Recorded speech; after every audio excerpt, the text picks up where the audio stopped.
আসসালামু আলাইকুম। সবাইকে স্বাগত জানাচ্ছি আমি নাইম ফাথম মুবিন। শুরুতে সংবাদ শিরোনাম।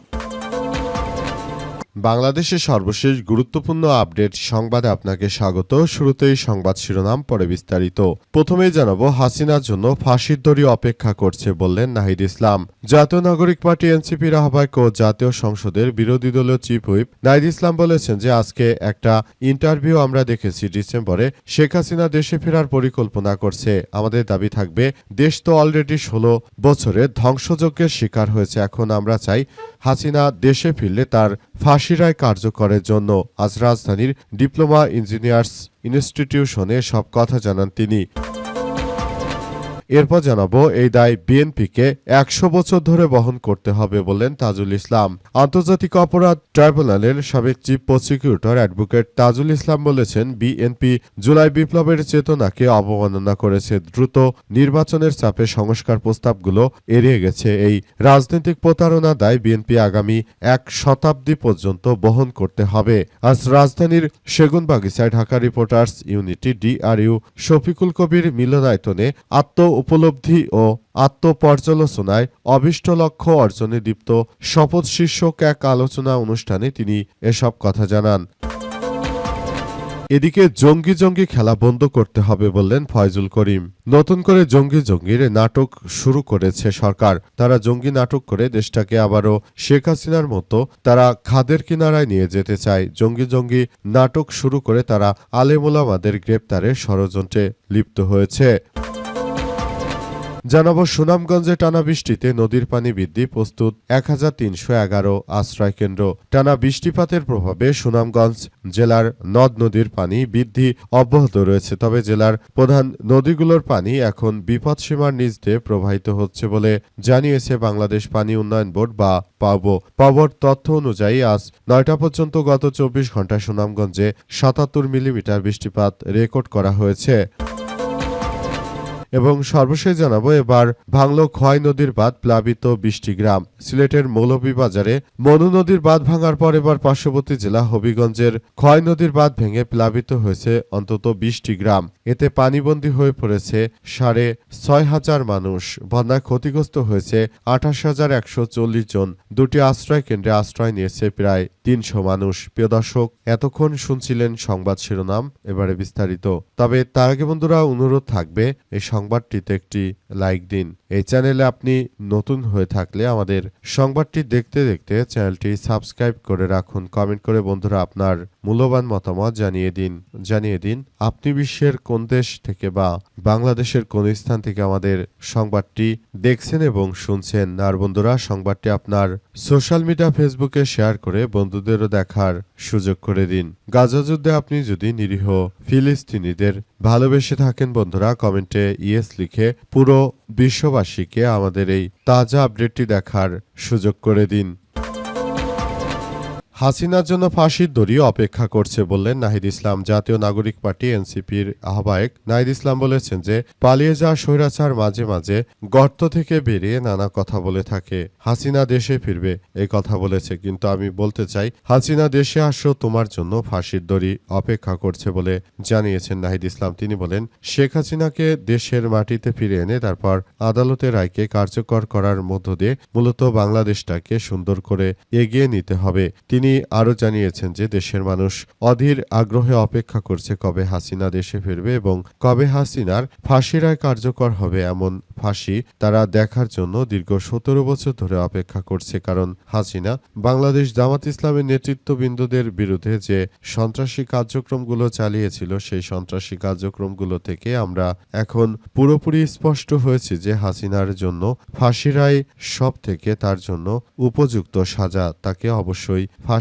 রায় দিয়ে তারপর বাংলাদেশটাকে একটি কলঙ্কমুক্ত রাষ্ট্রে পরিণত করতে হবে বলে জানান নাহিদ ইসলাম। এবং তিনি সবাইকে ব্যাপারগুলো নিয়ে খুব গুরুত্ব সহকারে কার্যক্রম চালানোর ব্যাপারে বলেছেন। নাহিদ ইসলাম আরও জানান যে আমি সবাইকে বলতে চাই, আপনারা যার যার জায়গা থেকে এই পালিয়ে যাওয়া স্বৈরাচারের বিরুদ্ধে সবাইকে সতর্কতামূলক কার্যক্রম চালিয়ে যেতে হবে। তাছাড়া এই স্বৈরাচারের দোসরকে কোনোভাবেই আসলে আর কোনো কিছুই করা যাবে না বলে এমন কথা জানিয়েছেন। এই দায় বিএনপিকে ১০০ বছর বহন করতে হবে বললেন তাজুল ইসলাম।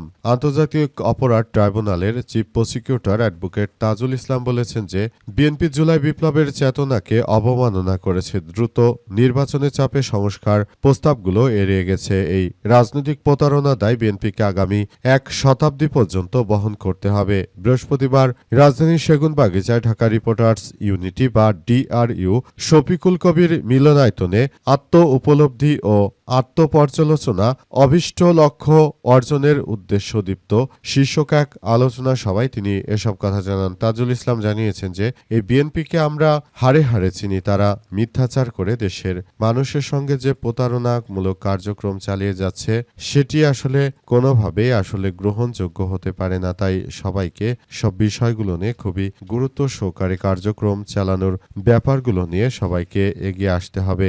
এ সময় তিনি আরও জানান, সবাইকে তাই আমি বলতে চাই যে যাতে করে তারা এই ধরনের কার্যক্রমগুলোকে খুব গুরুত্ব সহকারে দেখভাল করে এবং এটি নিয়ে তারা যেন খুব ভালো কিছু করতে পারে। এজন্য ইতিমধ্যে সবাইকে অত্যন্ত গুরুত্ব সহকারে তারপর কার্যক্রমগুলোর নিয়ে দেখভাল করার বিষয়গুলো নিয়ে এগিয়ে আসার ব্যাপারগুলো নিয়ে তিনি কথাবার্তা বলেছেন। তিনি বলেন, বিএনপি জনগণের সঙ্গে যে প্রতারণা করেছে তাদের সেই প্রতারণা অবশ্যই দেশটাকে তারা যে ধ্বংসস্তূপে পরিণত করতে চেয়েছিল, এজন্য তাদেরকে শতাব্দীর পর শতাব্দী ধরে জনগণের কাছে ক্ষমা ভিক্ষা করবে, তারপরও জনগণ তাদেরকে ক্ষমা করবে না। কারণ শেখ হাসিনার মতো একজন স্বৈরাচারকে পালিয়ে যেতে দেশের জনগণ যে কষ্ট করেছে, যে নিপীড়ন ও অত্যাচার সহ্য করেছে, কিন্তু তারা মিথ্যাচার করে ক্ষমতার যে স্বাদ নেয়ার চেষ্টা করছে, এটি কোনোদিনও তারা ভালো কিছু করতে পারবে না। তাদের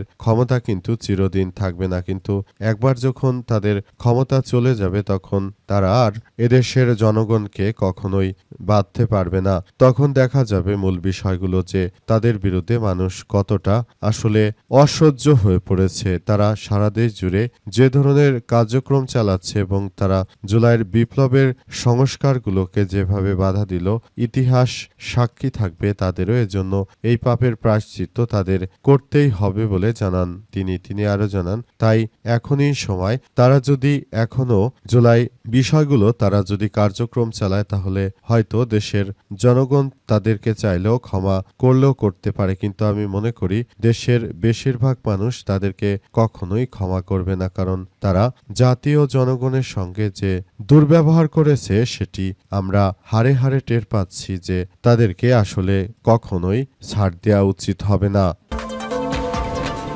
জঙ্গি খেলা বন্ধ করতে হবে বললেন ফয়জুল করিম।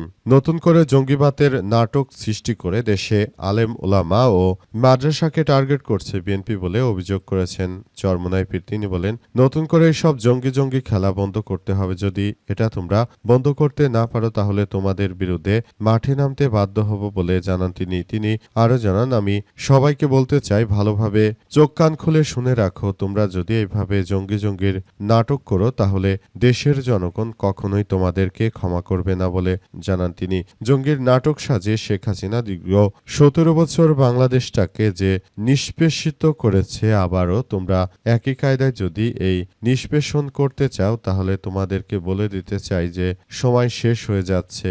এই সময় কিন্তু আর চিরদিন থাকবে না। কারণ তোমরা যেভাবে জঙ্গির নাটক খেলা শুরু করেছো, এই জঙ্গি নাটক কিন্তু বাংলাদেশের মানুষ বুঝে গেছে। তারা কখনোই আর এসব বিষয়গুলো নিয়ে কোনো ছাড় দেবে না বলে জানান তিনি। চরমোনাই পীর আরও জানিয়েছেন যে এখনই সময় এসব জঙ্গির নাটক বন্ধ করে তারপর দেশের জনগণের কল্যাণে বিএনপিকে কাজ করতে হবে। তারা যে ধরনের কার্যক্রম শুরু করেছে সেটা কোনোভাবেই মেনে নেওয়া যায় না। তারা মূলত দেশটাকে একটি অরাজক পরিস্থিতির মধ্যে ফেলে দিয়েছে। সুতরাং আমরা বিষয়গুলো নিয়ে খুবই গুরুত্ব শহরে দেখভাল করছি বলে জানান তিনি আরো জানান, তাই নতুন করে এইসব বিষয়গুলোকে খুব গুরুত্ব সহকারে কার্যক্রম চালিয়ে যাওয়ার প্রতি উদাত্ত আহ্বান জানানো হয়েছে।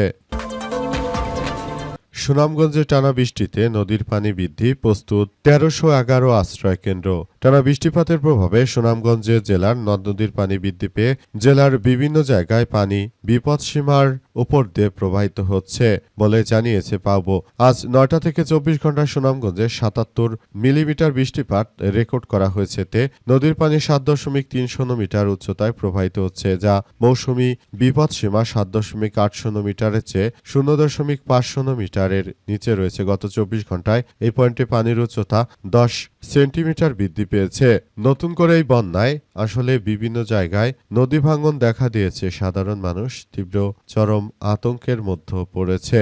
সাধারণ মানুষ তারা এর থেকে বাঁচতে চায়। সাধারণ মানুষ যে করেই হোক তারা বিষয়গুলো নিয়ে খুব গুরুত্ব সহকারে দেখভাল করছে বলে উল্লেখ করা হয়েছে এবং তারা এও জানিয়েছে যে সবাইকে এখনই এসব বিষয়গুলো নিয়ে খুব গুরুত্ব সহকারে কার্যক্রম চালানো উচিত। যদি তারা এইভাবে এই কার্যক্রমগুলো না চালায় তাহলে ভবিষ্যতে আসলে বাংলাদেশের অবস্থা আরো খারাপের দিকে চলে যাবে। তাই এখনই যথাযথ কর্তৃপক্ষ দায়িত্ব নিয়ে তারা যদি দেশের গুরুত্বপূর্ণ এই সময়ে সবাই কাজ করত তাহলে এই ধরনের প্রাকৃতিক দুর্যোগ মোকাবেলা করা সবার জন্য খুব ভালো কিছু হয়ে যেত বলে এমন কথাই জানানো হয়েছে।